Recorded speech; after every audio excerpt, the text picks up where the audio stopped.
Hey everybody, I'm Clint Walker. Welcome to Real Estate Appraiser Secrets.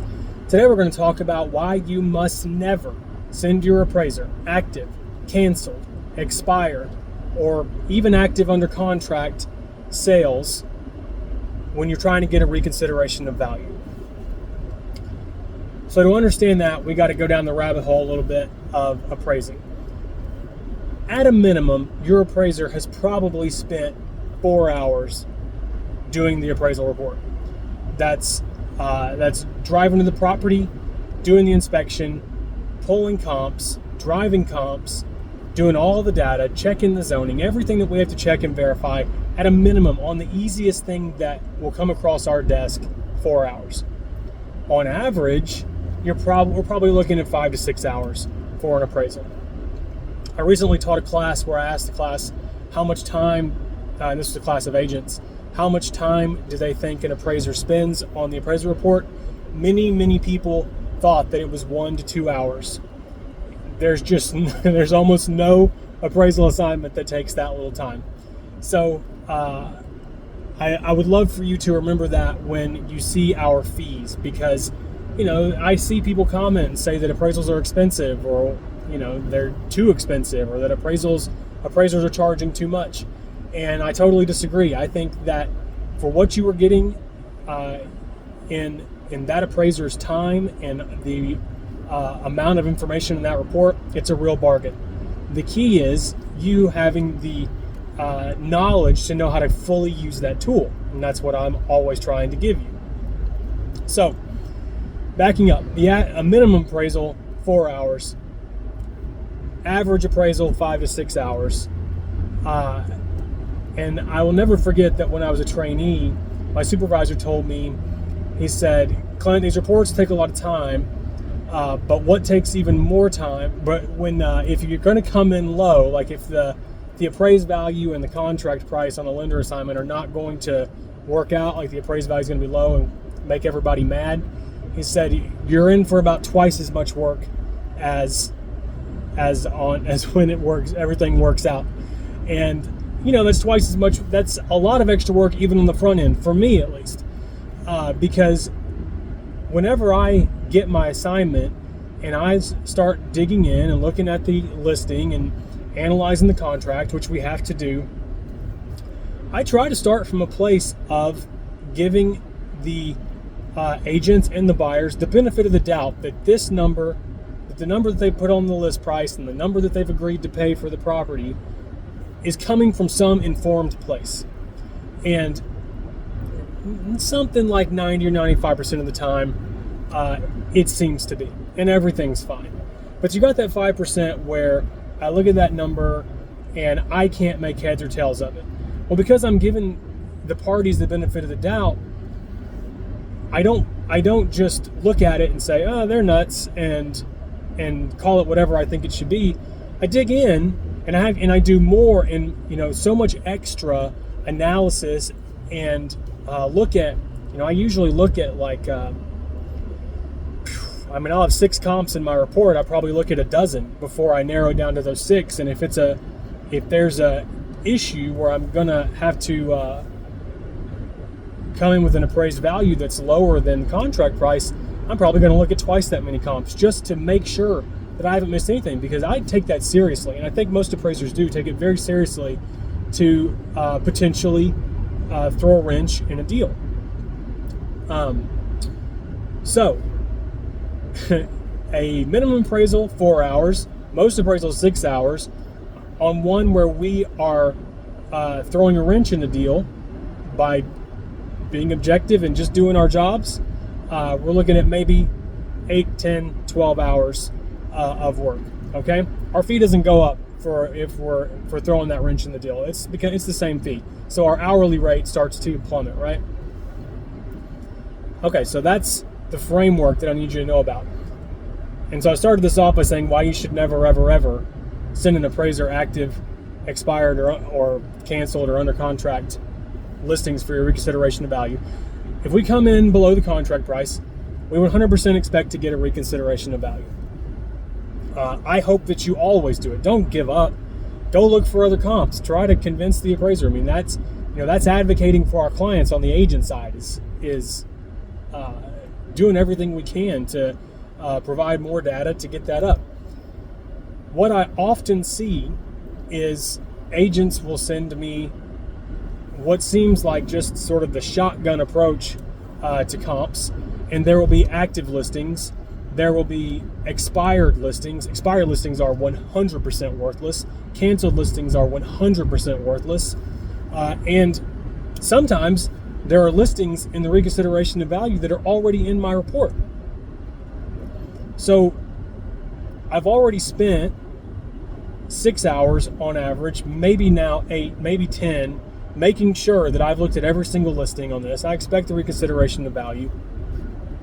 And when I get this reconsideration of value, which is going to take another hour that I'm not getting paid anything for, it has listings in it that at worst, by virtue of sending the appraiser listings that are already in the report, demonstrate that somebody sending in the stuff hasn't actually read the report.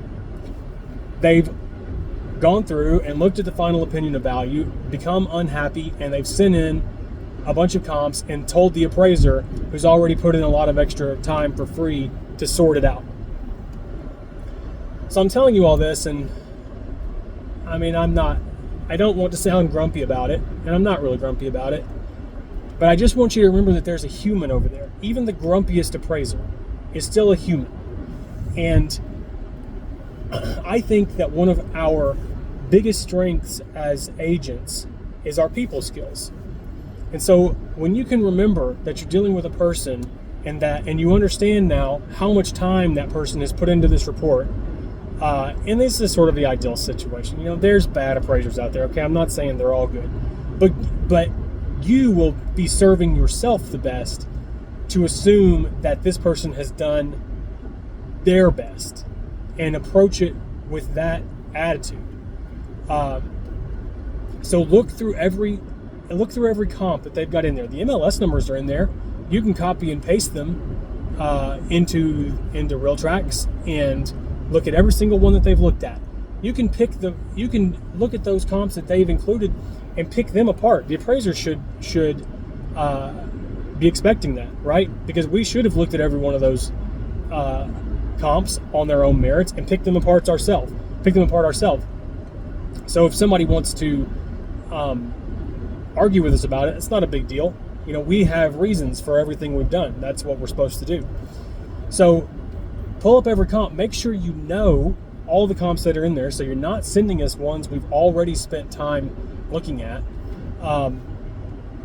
And you need to really focus on closed sales.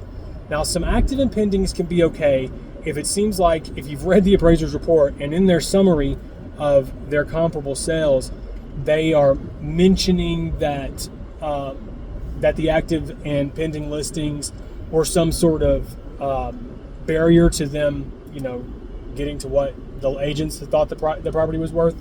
A lot of times I'll say something like that, like my final opinion of value is going to be reconciled to a closed sale. Okay, so a lot of times the very last sentence in my sales comparison summary will say something like, my final range of value is 225 to 250, and I'm given the greatest weight to sell one, but I'm also pulling support from sales 6 and 7 or sales 5 and 6, which are active listings. Because those active listings, my close sale, even if I pull within the last 3 months, which is very recent, that's still 3 months old, and there's not always good data to adjust for market conditions. But my pending listings, my active listings, are the most recent sales in the market. So if in a reconsideration of value, the lender and the underwriter and the agents are telling me that, market conditions the market's going up, the market's skyrocketing, but my pending listings, but I can't find any pending listings that are higher than what you've got yours under contract for, and none of my closed sales are higher than what you've got yours under contract for. And when I do my separate market conditions analysis, there's not sufficient data there to make a market conditions adjustment. And then my hands are a little bit tied. And so if you see the appraiser talking about that in the report, you can then send in some active and pending listings. They might help your case, but really you want to be focusing on closed sales for that reconsideration of value. Ignore the canceled, ignore the withdrawn. Those properties didn't sell, so they're like necessarily saying that there's something wrong with those prices, something wrong with those properties, and you shouldn't even want them considered. We're going to end like 10 minutes here. When you want a reconsideration of value, remember you're dealing with a human who has put in a lot of extra time already. A lot of time they're not getting paid for. What you're about to ask of them, they're not getting paid for. You are immediately catching them grumpy. Even if it's a nice appraiser like me, I'm going to be grumpy when I get that reconsideration of value. So fluff it up. Be considerate, show them, demonstrate to them that you have read their report. That will go a long way in making them, improving their attitude. Then give them closed sales, good closed sales that actually are comparables, and do your very best with it. You can always call me if you need to do a reconsideration of value. You can hire an appraiser to do a review and help you with that. It's not as much as a full appraisal when I do it. Usually, it's more like a consultation. So if you need something like that, you can call me. You can find us on appraiserpool.com. Schedule professional measurements and appraisals and consultations. We have a couple of classes coming up for CE that I've now gotten everything approved for CE, which I'm super excited about. I'm going to be doing a pretty big focus on providing agents with education. It's going to be sort of a separate, maybe ultimately a separate business, but it's all going to be just me right now. So let me know if you have any ideas for other videos, if there's anything in this video that raised some questions, and thank you so much for watching. Have a great week.